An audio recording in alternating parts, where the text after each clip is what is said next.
Welcome, everybody. My name is Scott Segal, and I'm the co-head of the Policy Resolution Group at Bracewell LLP.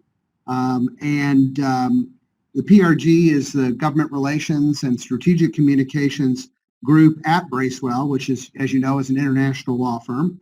We have over 20 professionals in our group with expertise in a pretty diverse array of areas, from economic and regulatory issues to energy, environment, natural resource, climate change, federal law enforcement, consumer protection, tax policy, trade policy, manufacturing issues of a broad variety, and lots of other issues as well. So welcome to everybody. This is an exciting time to be hosting a webinar like this. Today's webinar will feature my friend and co-section head Dee Martin interviewing our newest colleague, Yasmin Nelson, fresh off of Kamala Harris's staff. And the topic is going to be 100 days and 60 minutes, a review of the Biden-Harris administration, where they are and where they're going. So this is a really exciting time, frankly, to have a discussion like this. President Biden and Vice President Harris have been abundantly clear in the way they frame their policies to date. They've talked about, and you'll hear more about this, they've talked about the four major crises that sort of are governing the direction of our policy, from dealing with the pandemic to the economy to climate change and to issues of equity. And we'll certainly hear about that. If I were giving awards for consistency, I would say thus far, 100 days in, the administration gets high marks for following through on the direction that we first heard during the campaign, heard again 4 days prior to the administration taking office in a memorandum that came from the current White House Chief of Staff, Ron Klain, to the president's own inaugural address, to day one and day seven executive orders signed in a big lump, and subsequent executive pronouncements. We've seen it reflected in the president's summit of 40 leaders that he brought to Washington on April 22nd, and we saw it most recently in his very first joint address to Congress. So if awards are to be given for consistency, the awards are there. And we've also seen it not just in speeches, but in legislative proposals, executive orders, rulemakings, other policy pronouncements that have really set a direction. But now is a good time to sort of sit back and take stock, and I can't think of anybody better to lead that conversation in taking stock than my colleague Dee Martin and my newest colleague Yasmin Nelson. So let me turn it over to you, Dee, to get the conversation started, and of course, folks, will have opportunities for questions and the like as the webinar goes on. If you miss any of this, or if you have to step away, it's also being recorded and will be available to you at a later point too. So Dee, why don't you take it away? Terrific. Thank you, Scott, and thanks everyone for being here. We are live and in person in our office in DC, which is very exciting. It's been a long time for me since I've been here, so it's very exciting to be here, and thank you all for joining us. As Scott mentioned, if you have questions, just type them into chat, and we will get to them as we can. So I am thrilled to introduce you to Yasmin Nelson, although many of you know her already. Yasmin joined Bracewell after serving as a senior economic advisor to then Senator Kamala Harris, where she effectively crafted the senator's economic agenda. Then Senator Harris also tapped Yasmin to serve as her lead advisor on congressional tri-caucus policies. Before that, Yasmin held positions with Senate Finance Committee Chairman Ron Wyden, as well as Senators Cory Booker and Debbie Stabenow. She honed her expertise on the ways of the Senate through her over decade of service, and she put her MBA to use working on thorny legislative issues that required both a sharp financial acumen as well as some serious policy chops. Now, these facts may have been known to you, but here's something that you may not have known about Yasmin. During her time on the Hill in the Senate, she was known as the mayor for her ability to build coalitions and find solutions to complex problems. So welcome to my friend and my newest colleague, Yasmin Nelson, and I'll turn it over to you for some opening remarks, Madam Mayor. Oh wow, Dee, that's wonderful. That's a really good play off of Madam Speaker Pelosi and Madam Vice President. So I love that. Thank you so much. I'm just thrilled to be a part of this amazing team and excited about this conversation we're about to have. As Scott noted, this is a very pivotal time in our democracy, and as more than a casual observer of now.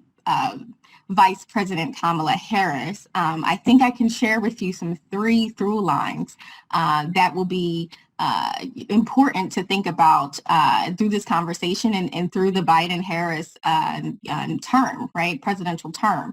And I'm going to juxtapose that against the four major pillars of the Biden-Harris administration that Scott also pointed to in his early remarks. So the three through lines are the re-engaging with the global community, right? The Biden-Harris administration wants to go back to that historical point of being leaders in the global space, right?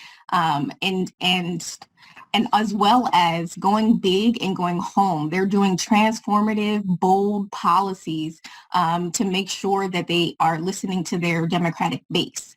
And the last piece of the through lines for me is personnel is policy. You'll see some of the major historic first of the Biden-Harris administration. And that's going to start obviously all the way at the top with Madam Vice President, but also going throughout the cabinet in terms of historic gender, sexual orientation, and sexual preference. And so you're going to see major historic changes as personnel as policy. And then to compare or juxtapose that against the four major pillars of climate change, the economy and COVID relief, as well as of equity. And so, like Scott said, there are some major themes happening here, and I'm excited to talk about it. That's great. Thanks, Yasmin. I like the lens through which you're viewing all of that. It helps put what is a whole lot of work into perspective. So thank you for that. So in these first 100 days, the Biden administration has taken a lot of actions in the energy and environment space. And a lot of the folks who have tuned in today are very interested in hearing your analysis of that.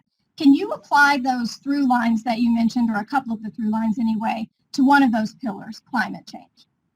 Oh, yeah. So let me start with this, the go big or go home theory, right? The transformative policies that are going to come out of the White House, you're going to have to think about it in really two ways, big, bold agenda and engaging with the American youth and American voters in a way that historically I don't think Democrats have.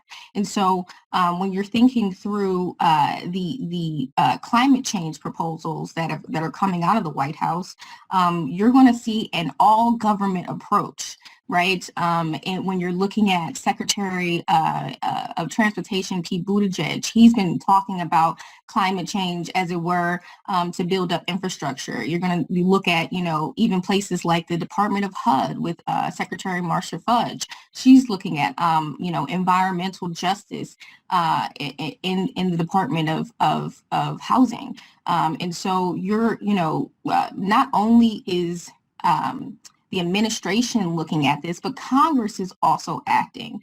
And so we're going to have to be, keeping an eye on the executive orders coming out of the White House, what seems like almost daily, on things like environmental justice, as well as fleet vehicles, but also looking at what congressional action and the themes of Congress, themes of the Biden-Harris administration as it pertains to Congress.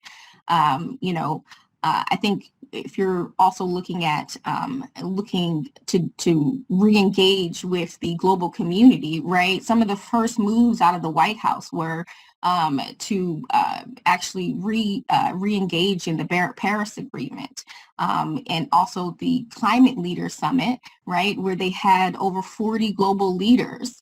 And that's just that these are all signs from the Biden-Harris administration that they want to be the global leaders that they have been in the past. And so, my last through line is personnel as policy. And President Joe Biden asked Secretary of State John Kerry to be a special envoy on climate change, and that's not for no reason, as well as Kamala Harris. She is a California girl, right? So she's going to be thinking about climate change in all of her major proposals and thinking at it, in the future. So if you're thinking about what to expect from this administration, you need to be thinking about climate change. Thanks, Yasmin. And I'm really glad that you raised Secretary Fudge and the commitment to environmental justice, and as well as, of course, EPA Administrator Michael Regan has a commitment to environmental justice. This is, in terms of the all-of-government approach, this is one of those issues. Now, while in the Senate, you were the president of the Senate Black Legislative Staff Caucus, and you led the organization's task force on racial justice. Yes. So given your experience on the Senate and the administration's focus on environmental justice, what do you think we can expect on the EJ front? Yeah, well, the EJ front is very important for the administration. And essentially, if you don't know, the environmental justice is the equitable treatment of all races and regions in the country as it pertains to policies and laws and regulations, right? And so that is going to be really important, not only because of the 3 through lines that I mentioned, but it's going to be important for you to know who is advising the president on these issues, right? And that's going to be none other than the tri-caucuses of Congress, and that's the Congressional Black Caucus, that is the Congressional Asian Pacific Islander Caucus, as well as the Congressional Hispanic Caucus. And those folks are going to be the people in President Biden and Vice President Harris's ear, sharing what they're hearing on the ground floor in their districts. And so look to those caucuses to give you an idea of where Congress will be leading on those issues. So we are getting now a lot of questions about what we can expect Vice President Harris's role to be in effectuating the administration's work. What's your take? So, she, Madam Vice President, is going to be thinking substantively on foreign policy, immigration, and police reform and racial justice, right? These are the things that have formed her experience, and has been something that's a part of her as a politician. And so you can look to see her doing major work, as it were, to those issues. But I think, in terms of process, one of her most important roles will be being the tiebreaker in the Senate, right? We have a 50-50 Democratic-Republican split, and Leader Schumer is going to be leaning on Vice President Kamala Harris to get Democratic policies through. And so on the point of being the tiebreaker, which is, of course, a very important topic for everyone working on legislative and policy issues, there's also a piece here about the importance of bipartisanship. And I know that one thing that you learned with your time with now Vice President Harris is how to effectively build coalitions and reach across the aisle to develop those allies. And I think that that success is predicated in part on bipartisanship. Do you want to talk a little bit about that, maybe some of your successes and where you see the role of bipartisanship now? Yeah, well, the tight margins in the Senate are going to be very important. It's going to be leading much of the legislative agenda and conversations in Congress, right? one of the major proposals that I did with then Senator Kamala Harris was the Jobs and Neighborhood Investment Act. And that proposal really allowed me to, gain experience leaning across reaching across the aisle, right? Because it was a bipartisan proposal that injected over $12 billion into minority and community owned banks. And that proposal was bipartisan, I think, in part because these banks are a pillar in some of these communities and definitely needed. And so once we recognized where those banks were located and that they were in some of these Republican states, we reached out and shared just how pivotal they were to the communities. And several senators were quick to hop on board, and we did that in a very Noah's Ark kind of way. It was one Democrat, one Republican to each, to ensure that folks knew that it was a bipartisan bill and we wanted to get it through in a bipartisan way. It actually passed on in late December of 2020 in one of the COVID packages. And so at the core of, I'm sorry.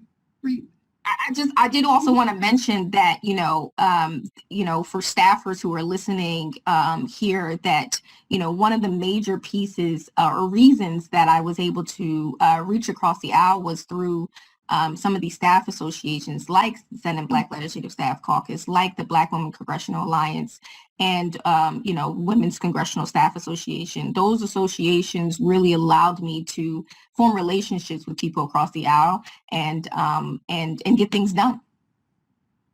And I think that is at the heart of bipartisanship. Another piece of the act that you were successful in getting passed is bipartisanship, but also at its core is the notion of equality, which, of course, as you mentioned at the outset, is one of the 4 pillars for the Biden-Harris administration. Do you think that type of economic equality, that type of legislation or initiative from the White House is something that we should expect? Oh, absolutely. It's going to be a part of what they see as equitable gains, right? This country has historically has overlooked some major pieces of policy. And, like I mentioned, personnel is policy. So having staffers of color, having staffers of different walks of life is certainly going to be, leading a lot of their conversations and a lot of the policy goals coming out of the White House. For sure. Now, you touched on something that I think is very near and dear to my heart, which is mentoring and building relationships. I'm going to circle back to that. I insist on hearing your top tips for success, but I'll come back to that. Okay. And before we get there, you talk a lot about building coalitions and allies. And so I think that's going to be critically important when we're talking about something that's very important to everyone on this call, which is the topic of energy taxes. You've got an MBA. You served as an economic advisor to now Vice President Harris, and you've served on the Finance Committee. Where do you think we're heading on energy taxes? Well, first, let me start with this. I think this is something that's on everyone's mind lately, and it's the corporate tax, right? Yes. The previous administration was able to get the corporate tax down to 21%, and now the Biden-Harris administration is looking to increase the corporate tax to 28%. And this is all from the 35% under the Obama administration. And, the reason I think the Biden-Harris administration is looking at the corporate tax increase is to pay for infrastructure, right? Mm-hmm. This is something that has that has been polling really well as a means in order to pay for infrastructure. And so the Biden-Harris administration will be looking to that polling and getting that done. Secondly, on energy taxes, there's a lot of good work that can be done in this space, especially as it pertains to supporting the clean energy transition, right? The hydrogen production tax credit for wind and solar is included in the Biden infrastructure plan. And it's something that, it's a clean energy that's going to be, something that I think we need to be focused on, coming out of the White House. They did mention in the Biden-Harris plan that fossil fuels would be eliminated, and a part of that, the intangible, is obviously the drilling cost. They weren't very specific in which fossil fuel tax credits would be on the chopping block. But we can see that Congress will be the forefront in leading that on in writing that policy outright legislatively. So we'll be focusing on the Biden-Harris, on Congress as it pertains to what to really expect for energy taxes. Right. And so, and the real challenge here then is, as you noted earlier, with a narrow margin in the Senate, in Congress, really that's what will be the focus. So initiatives can be announced by the administration, but it still has to have some sort of hitch to reality in Congress. So let's talk about that. What do you think is the art of the possible in terms of getting something done in Congress on energy taxes, given those narrow margins? All eyes are going to be focused on the committees of jurisdiction, and that's obviously Senate Finance and Senate Ways and Means, particularly when it comes to the energy taxes, and historically those committees have been pretty bipartisan, particularly the Senate Finance Committee. And knowing Senator Ron Wyden, he is going to want to be very pragmatic and open his doors to understanding all of the plights of the various ideals involved. And so my specific advice is to be very particular in what you want and what you need, to build a coalition of support, right? And to develop bipartisan congressional champions to drive your messages in the committee. I've worked with many of the staff that are still currently on the Senate Finance Committee. Tiffany Smith is the Chief Tax Counsel. She's a really good friend of mine and a close mentor. And knowing her way of viewing, historically, they are going to try to work bipartisanly across the aisle. But I do want to point out one thing, right, is that this is still part of the Biden-Harris agenda, and they're still going to try to go big or go home. And so you can see some pieces of this infrastructure package being done through reconciliation. Did you want to say any more about reconciliation? That is a big topic of discussion, of course. Do you think that is a possibility, and what do you think the timing would be on that? Yeah, you can see with reconciliation, all Congress would need, all the Senate would need is a simple majority, right? And so this is where Vice President Kamala Harris will come into play. And you can expect that with their 2.3 trillion American jobs plan, that they're going to be sitting down and having conversations with Congress and trying to understand all of the ins and outs of what's at stake. They're going to be leaning on their experiences in Congress as former senators and their relationships, right, in order to get things done. So, you're going to see kind of a two-part situation happening. You're going to try to get as much as they can done bipartisanly, and see where they can get done bipartisanly, but you also may see some reconciliation, some steps towards reconciliation happening as well. And that just may be on things that they know they need to get done, but can't get done with Republican support. And the other, elephant in the room here is the two West Virginia senators from, Senator Joe Manchin, the Democrat, and Senator Shelley Moore Capito, the Republican who is leading the infrastructure fight for Republicans. And so, while there is room for bipartisanship, there is also, some places that I think Democrats need to have a conversation about and see what they can get with Joe Manchin in terms of this reconciliation process, right? Because he's more of a moderate than anything. So what do you think, and we've just gotten a couple of questions on this, what is the role of Vice President Harris in terms of discussions with the Senate? I mean, you've got two veterans of the Senate at the helm. So what will the Vice President's role be? Well, in addition to having these conversations, she's not going to be shy about picking up the phone or coming in person and having conversations with you.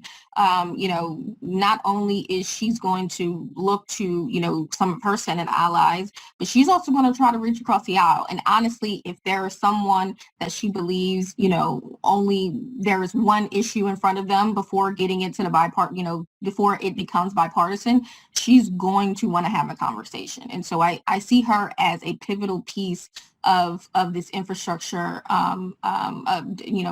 agenda.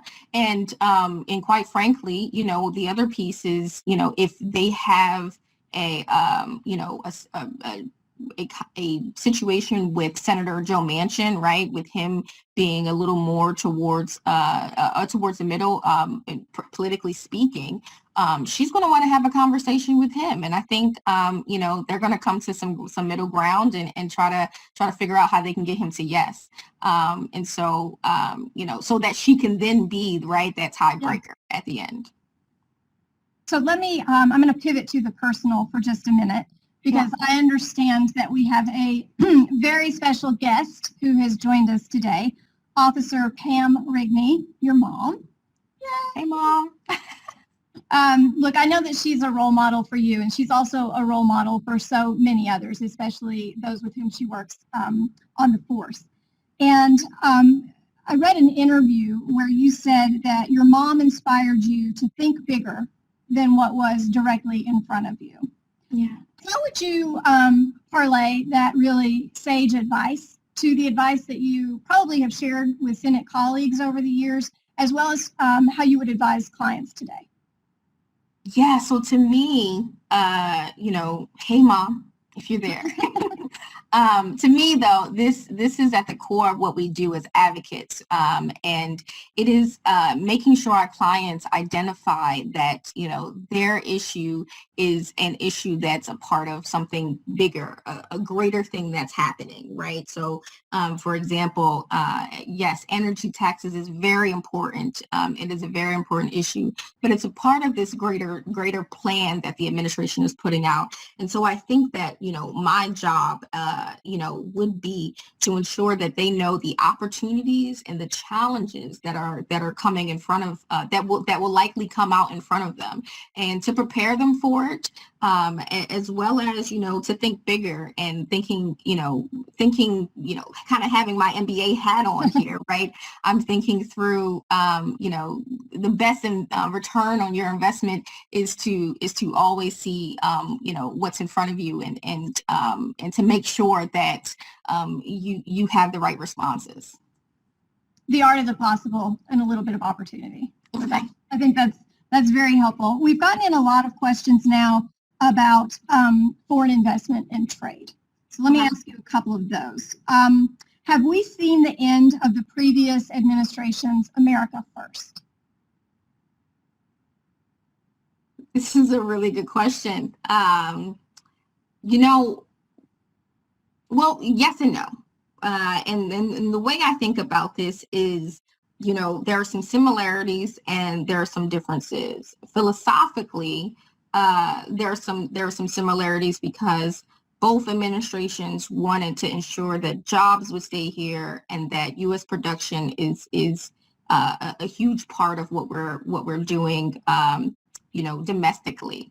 And so, that is going to be some of the major similarities of both administrations. But I think, as far as implementation, there are going to be some really big differences, right, Dee? And that is going to come primarily in how it's being implemented. And, you know, the previous administration would, you know, share something on a one pager, or and folks would run to read it. And then next thing you know, you would hear about it in a tweet right next. And that was really how the policy would develop. But with the Biden-Harris administration, you can be sure that you're going to get a steady hand, and that there's going to be a plan developed and shared that is going to be, you know, very different than the previous administration's view on how to actually implement these types of policies. So hearkening back to your answer about when you were talking about having your MBA and the importance of return on investment, another important note in the business context, of course, is certainty. And that's what I'm hearing you say, is that we can expect maybe some more certainty out of this administration as opposed to the last. Yes, so absolutely. Let's Paul Nathanson is our colleague at Bracewell, and I know that you and he have spent some time talking about tariffs in Section 232 specifically. Do you want to talk a little bit about what we might expect in this administration on that topic? Well, it's been stated from the administration that the tariffs aren't the policy that they would have chosen. However, they're going to keep them in place as a negotiating factor, and this is really important, I think, because the Commerce Secretary has been leading the charge here, defending, keeping the tariffs in place, stating that the data has shown them to be effective. And Paul and our team here can kind of go into more detail about what to really expect. But what I can share with you is that I know personally the Deputy Secretary of Commerce, Don Graves, and he has historically been a very experienced and expert on economic data, and so I would expect the Commerce Department to really be thinking through these issues holistically. Great, thank you. We've gotten a question about new California Senator Padilla. What can you tell us? What do we expect from the senator in this Congress and going forward? Yeah, I think, what I can say about Senator Padilla is he has also been historically into climate change and into labor. And so you're going to see a number of his policy priorities just lining up really well with the Biden-Harris administration. He is a California senator, and so he's going to be doing some of the things that you would expect from one. Now, I mentioned earlier that you touched on a topic that's near and dear to my heart, which is mentoring. And and together, actually, we're doing a Minute Mentoring event in the coming month, and I'm excited that you've agreed to participate in that. So let me ask you this. You were known as the mayor on the Hill, in part because of your extensive network and all of the folks with whom you became friends and mentors. I've been in more than one meeting with you where the person who is staffing the meeting has thanked you for your mentorship. So can you talk just a little bit about how you established that network, and what is your top tip for success in maybe being a mentor and being mentored? Yeah, well, I will tell you, as a pioneer in my family on Capitol Hill, no one knew what to expect from me in politics, and so I came into the Senate, into Senator Booker's office, really like a clean slate, and the Booker team, who I know and still know, some of their leadership over there.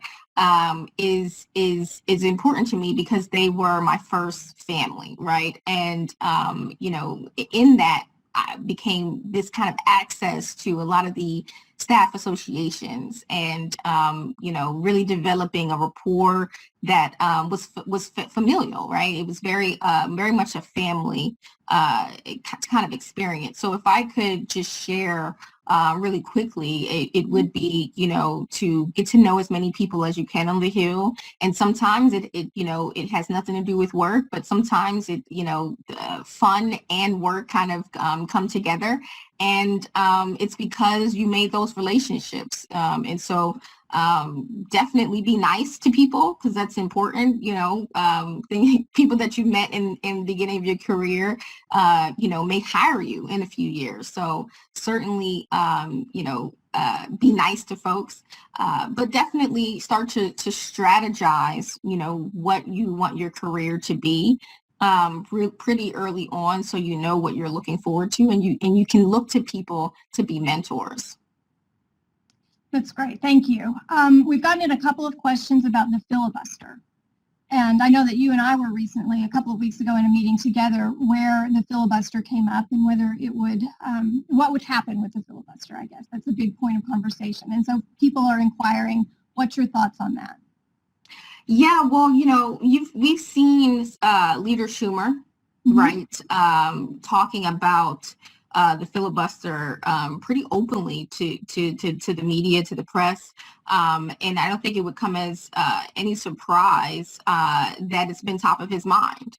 And so, in thinking through what Congress will be doing on the filibuster, you have, certain factions that are looking to completely end it, right? And you have certain factions that are looking to reform it, to make it work, right, for what they want to do on a few different issues. And then you have folks who are completely against ending the filibuster because they believe it will hurt Democrats, in the future.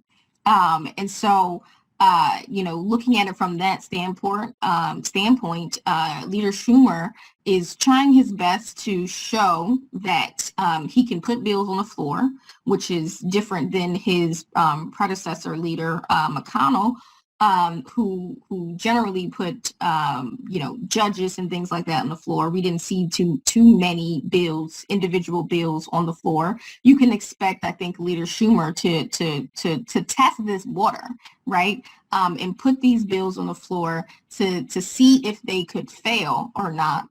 And then use that as a reason why the filibuster needs to be reformed. I've heard him specifically talking about this issue, and he's saying he wants to put things on the floor by August so that we have a real understanding of where he's going to be, by the end of the fiscal year. Obviously, as that pertains to the reconciliation, right? The reconciliation process. And so, basically what I'm saying is Leader Schumer is putting it in his party's hands, and really looking to make sure that all of his party is heard, but also being a really strong leader on forging a path to getting to having a conversation about the filibuster. So I want to go back. We've gotten in a question that pertains to Senate Finance. And so let me read it here. We know that Senate Finance is looking at drug pricing issues, and the House is moving forward with a package. I don't know if this is something that you've been looking at or not, but we'll get through it together. Do you think this is something that can get across the finish line? Do you expect the Vice President to be involved in these issues? Yeah, so this is a really good question, and it's something that we've actually been looking at. One of our clients here at Bracewell is the National Brain Tumors Society, and we have been trying to figure out a specific drug pricing issue that is important for patients with tumors, and this particular drug is very expensive for patients with tumors, and some have even skipped taking the medication to even the extremes of just not being able to afford it at all. And as you can imagine, that's very problematic and troubling for families. And so I've been following as much as I've been here in Bracewell for about a month. Forgive me if I don't know all the details of the drug pricing, debacle. However, I do believe that Congress is going to be looking at these issues. You're going to have Congress, the leaders on this looking to likely include this and include drug pricing legislation in an overall package, right? You have the American Families Plan. I could totally see that, being a vehicle for drug pricing. And Kamala Harris, this is something that is very near and dear to her. Drug pricing. Her mother, who had passed away from cancer, is going to be thinking about these health issues, these cancer issues, as it were, because it's a very important topic for her family.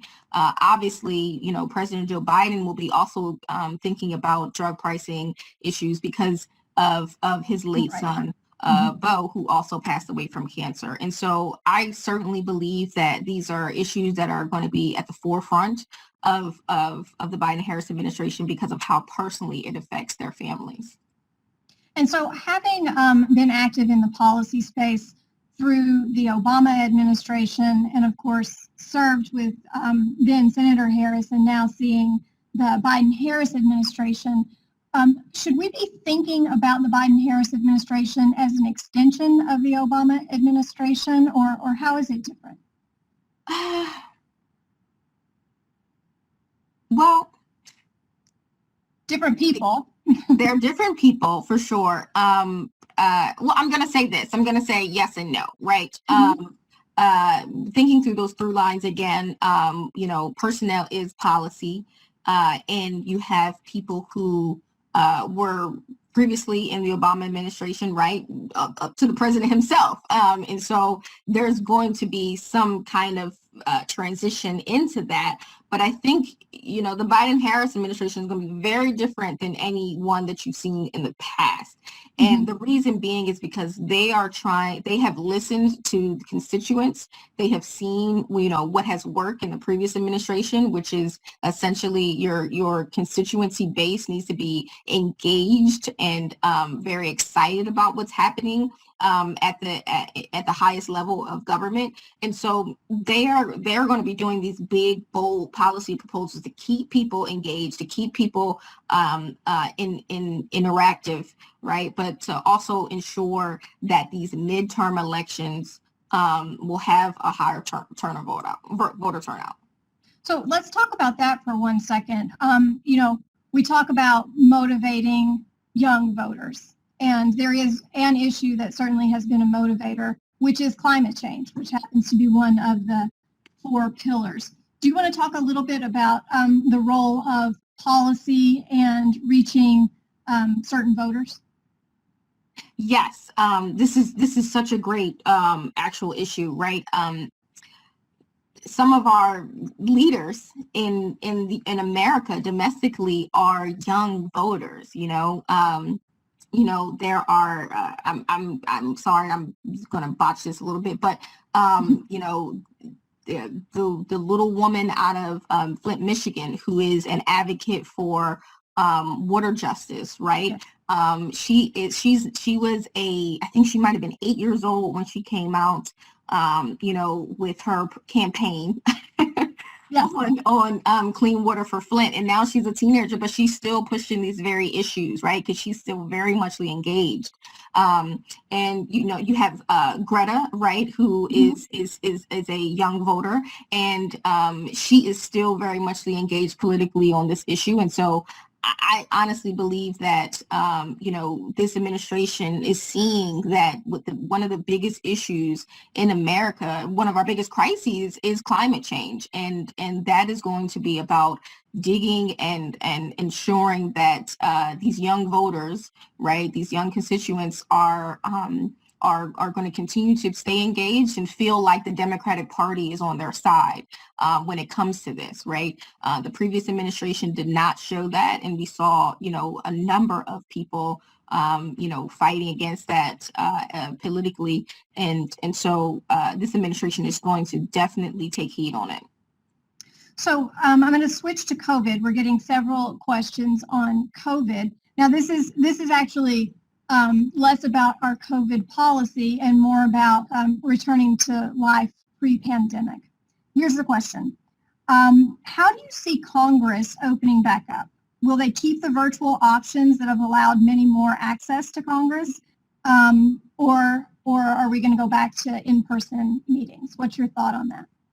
This is a really good question because Congress is an archaic institution, right? And so it was a big haul to go from, you know, these in-person meetings to now virtual meetings. And it took some offices, some time to actually transition. But just like it took a second to get into virtual space, I think, you know, it won't go away completely. There are going to be some offices that holistically want to see you in person. And to be honest, as you know, as someone who's going to be advising clients, my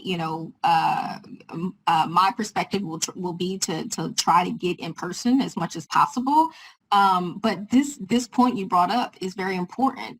This type of conversation, if you weren't in DC a year ago, we wouldn't be able to have this kind of international conversation, right? You wouldn't be able to patch into this. And so this method of communication is important, I think, and you know, there are going to be some offices who continue to serve it because they know they want their constituents to feel like they have access to their members of Congress, and so I don't see it going away completely. And to be honest, if it does go away and you're a member of and you can't fly in to meet your member of Congress, I would write them and let them know your grievances for sure. So I'm going to switch to you personally, which is there's been a lot of change in your life, right? We're in the pandemic.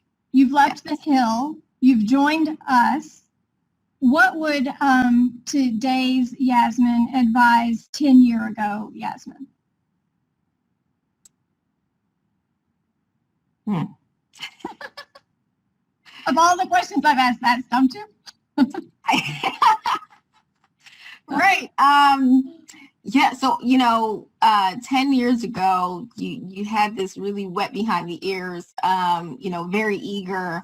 I wouldn't even go as far to say advisor. I would really say, just someone looking to, help as much as possible in the political space.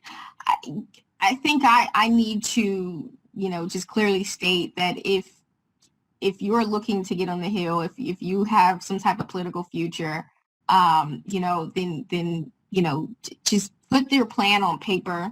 Think about what the next 6 months means to you, and really try to go for it, and think past, kind of what's stumping you right now, because, I've heard from so many people, it's so hard to get on the Hill right now. Well, it is because primarily there's a lot of virtual things happening, right? And so just really try to put a 6-month plan together and strategize what you want to happen next. I think that's great advice. Let me take you back to the energy tax space. We've gotten a question. I'll read it to you. We're used to seeing renewable technologies compete for ITC or PTC extensions and having to go back to Congress year to year to ask for subsidies. It seems like there's been a shift in viewing these as essential for decarbonization efforts, so for the clean energy transition. Yeah. How do you expect the focus on renewable tax credits to play out in Congress? And I think this goes back a little bit to our conversation about energy taxes in general and the need for bipartisanship. Yeah, I mean, the biggest thing for energy tax folks to take away is to continue to be a part of these coalitions, right? The coalitions are going to be very helpful in making sure your voice is heard, and that people, primarily the administration and Congress, understand your transition. The second piece is making sure you have congressional champions. There are a number of folks in Congress who really believe the clean energy push is important, and so wind and solar are very important, I think, into this transition, and you won't see. I don't believe that they will be that these are energy tax credits that will see that will be cut, right? This is going to be something that the tax writing committees are going to continue to talk about extensively, and at some point I think maybe even try to make it permanent. I bet we will have a lot of follow-up questions on that final point that you just made, so I'm sure we'll get to those in a minute. Here's another question. Someone out there, other than me, is following you on social media. And they say that they know that you had your first child while you were on the Hill. Can you tell me how we've talked about this extensively. How did you balance serving one of the top Democratic senators while also managing your new and most important role as mom? Yes. It's challenging. It's always challenging, regardless of where you work, right? Being a working mom is always going to be very difficult. It's still something that I am trying to put balance out now. But the thing about Vice President Kamala Harris is that she is such a kind and compassionate leader, right? I actually remember one of the day that she made me leave the office because I was 8 months pregnant and looking like any day now. And actually, there might be a photo behind me of the interaction where I am, very round, and she's like, okay, so we got this bill done, right, Yasmin? It's introduced, and it's being introduced on the House side. Why don't you go home? And I put up a good fight, I will be honest with you, because I felt like I had more to do. But thank goodness she did it, because I believe about 16 hours later, I was fully in delivery. So, God bless her. Did not have my son in the congressional halls. So really grateful to her leadership and just being such a kind person to me, for sure, while I was there. So, and thank you for answering that question. I think it's something that a lot of people are trying to figure out right now, both in going back to the office for work, but also sort of new parents out there. So let me ask you this. If you gaze into your crystal ball and you're thinking about the next steps for the administration, right? We've talked a little bit about, what has happened in the first 100 days, what's sort of happening right now. We've talked about some of your expectations throughout, but what are your top takeaways for the next 100 days?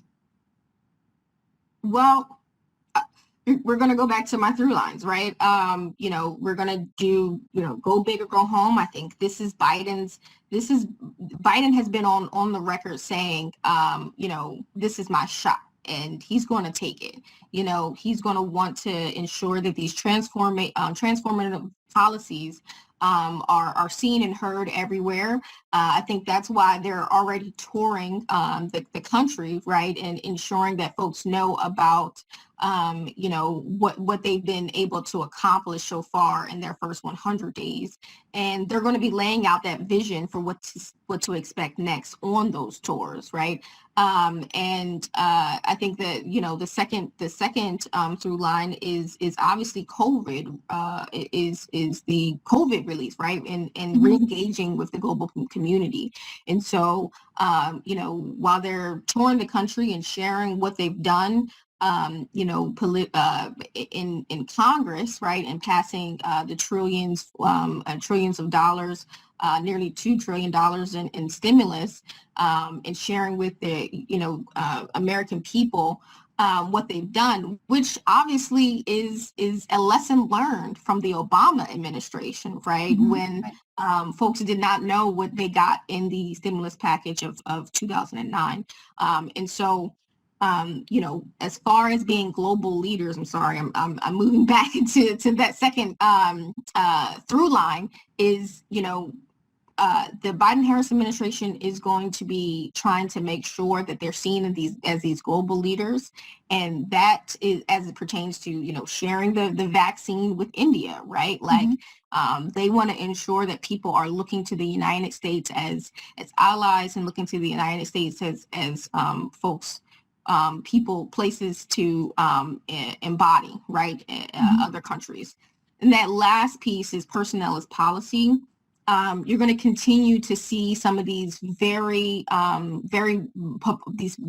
big proposals coming out of each one of the cabinet members, right? The departments, and it's going to be clear, what the intent of those are. It's because of the personnel that they've hired to lead them, to lead those to lead those departments. And so you can be sure to see in the next 100 days this continued theme of big, broad, progressive agenda, but also re-engaging in the global community and ensuring that the personnel as policy piece is key, because they want Americans to know that their cabinet looks like them.